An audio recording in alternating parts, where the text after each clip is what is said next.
Welcome to the final video in this series. Now that you know what the pendulum cycle theory is and the dual martingale system, we will combine the two into a powerful betting system. This system has shown an average of over 30% returns on investment for the past 10 years with no losses in the NFL. Power rankings play a key role in this system. How do you filter out which teams are most likely to encounter an extended losing streak? Simple. You want to find the team that is likely to experience the most volatility in the point spread system. Which team would that be? The highest ranked team on the power rankings. People will ride the bandwagon while they are winning. They will get scared when they lose. They will jump right back on when they start winning again. Volatility is the key ingredient to making this work. The top-ranked team is more likely to have volatile point spreads than any other team in the league. It is so simple it is stupid, but it works. I conducted an experiment to test my theory. What I did was to look up the ESPN power rankings for week 1 of each season for the past 10 years.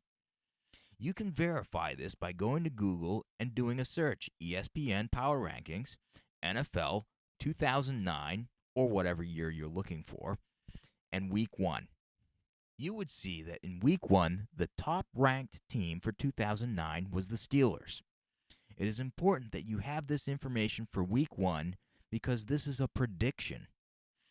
If you simply pick the team that won the most games, then you nullify the results of the experiment because you already know what the best team was. The power rankings for week 1 tell you who the general public thought the best team was at that moment in time. Once I found the top ranked teams, I then went to goldsheet.com to search and record the results of that team for the year. Once at Goldsheet, I hover over NFL and there's a drop-down box that appears.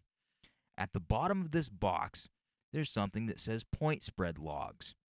Click on this and it will bring up a list of all 32 NFL teams. Click on the drop-down box next to the team you are searching for and select the year that you're looking for.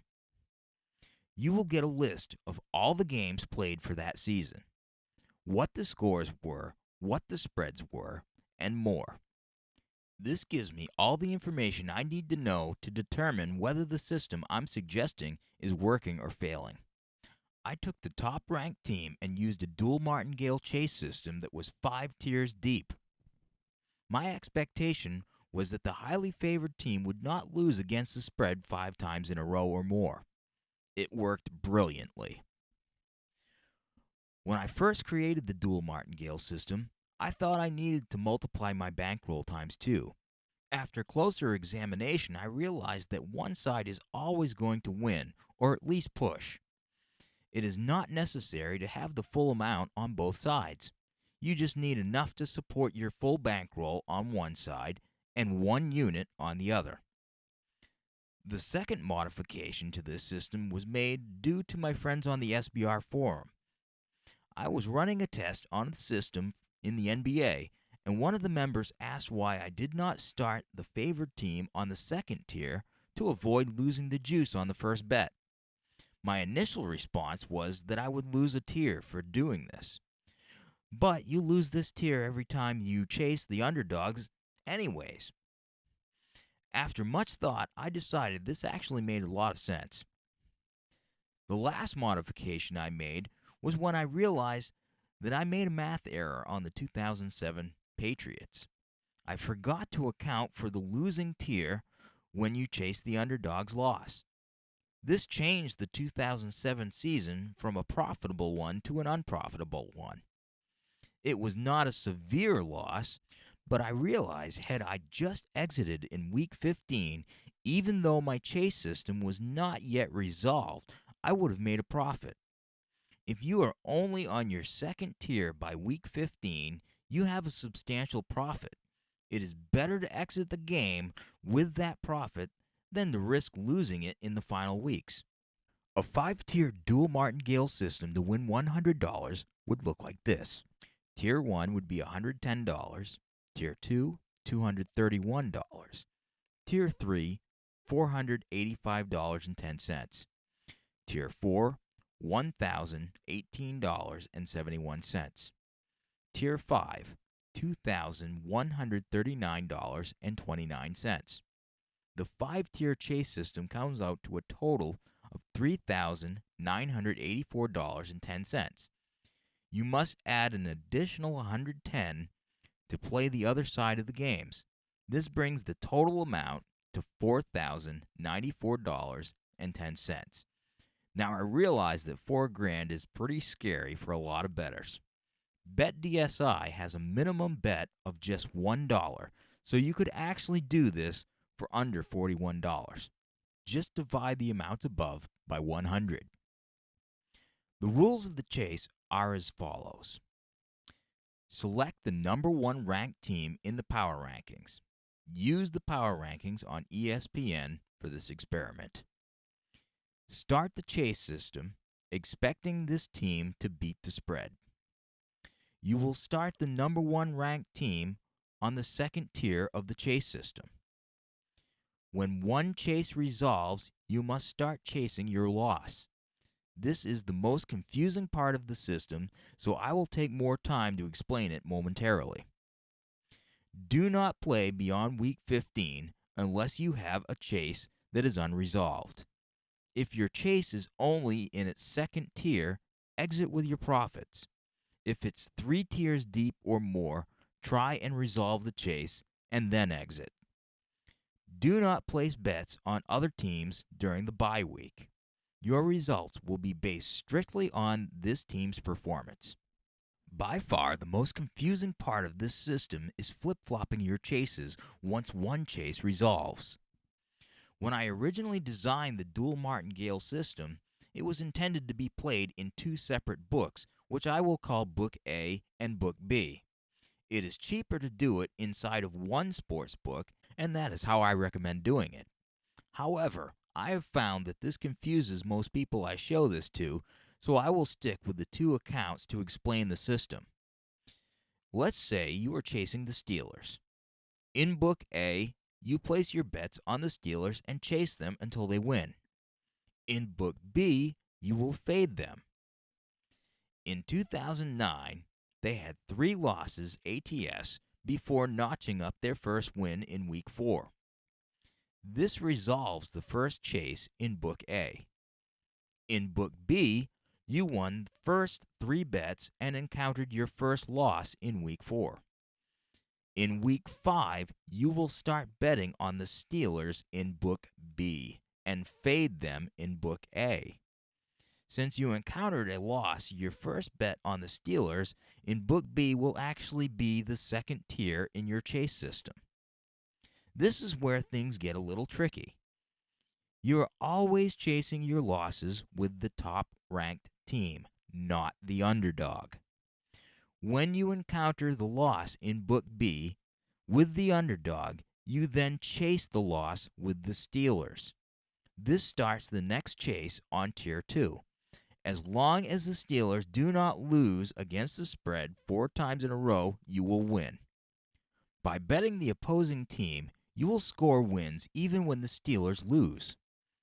If your last chase resolves before the season ends, then you will only lose the last $110 placed on the opposing team. Subtract this from your total winnings, and you have your return. If a chase does not resolve by the end of the season, then you must subtract the amount of each tier lost from the amount that you won.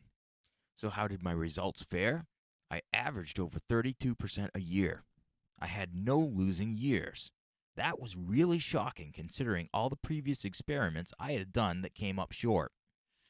If you could consistently make 30% a year after year in the stock market, the Wall Street Journal would have articles saying what a genius you are. In the gambling realms, this is not so exciting because there are parlays and other methods that tantalize you with the hope of hitting enormous returns. It's a trap.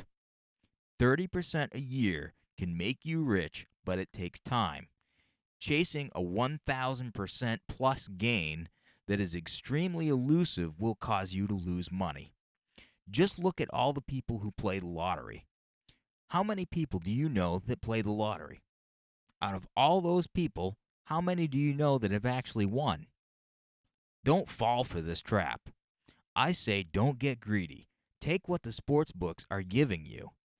If you try to force the issue or squeeze too much out of the system, you will lose your shirt. I'm speaking from experience. The beauty of this system I've explained is that it's simple. If you compare how easy this is to counting cards, dice control, or detecting a biased roulette wheel, this really cannot be beat. The best part is that this is just the NFL season. This theory can work on the NBA and the MLB as well. It is conceivable that between the three sports you could amass 100% a year consistently. At that rate, it would take just 6 years to turn $2,000 into 128 grand. If you continue from that point, you will be making over $100,000 a year. The NBA and MLB have their own challenges. The first is that you will need more than 5 tiers due to the amount of games. The bubble patterns are slower moving in these sports because there are more games. Second is that you will need to concentrate on the over-unders in the MLB to get 11 to 10 odds. Baseball does not have point spreads like the NFL or NBA. So is this simply dumb luck? I do not believe it is. I believe this is the pendulum cycle theory working in its purest form. By concentrating on one team, the spread will rise as the team gets hot until it eventually loses ATS. At this point, the process starts over again. The reason losing streaks of over 5 are not common amongst the number 1 ranked team is because the public is emotionally charged on this team. There is a lot of money flowing in on the team, and thus it creates massive bubbles. When people get burned, they back off, but then they see the team winning again and jump right back on the bandwagon. This is not happening by accident. This is how the spread operates. If you are willing to take what the bookies are giving you instead of getting greedy, then this can produce substantial amounts of money. Here is the 10-year backtest I did for this system. Book A is on top and Book B is on the bottom. I used $110 as one unit in this example. You can also view this on my website, www.theultimateguidetochasing.com.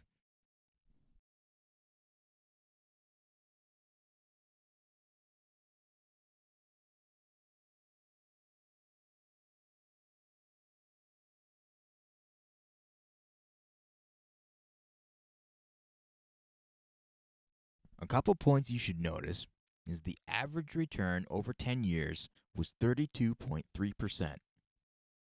If you compounded $1,000 over the 10 years displayed here, you would now have $16,366.52.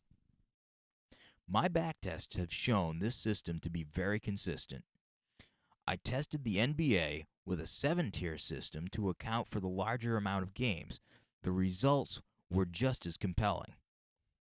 I will not blow smoke up your butt and say that this cannot lose. Chase systems are very high risk. If the system fails, you lose your entire bankroll. You have seen the evidence with your own eyes. I have shown you how to backtest this for yourself using the ESPN Power Rankings and goldsheet.com. The math doesn't lie. I have done thousands of trials using chase systems on blackjack, craps, and roulette. The martingale system falls apart with all of them. The reason this is working so consistently is that this game is not random. The point spread seeks balance. That is exactly what it is made to do. By using chase systems, you are turning this balancing mechanism against itself. You cannot force it. You must take what it gives you, whether it's 5% gains or 50+% gains. The system is fairly simple. The system is very consistent.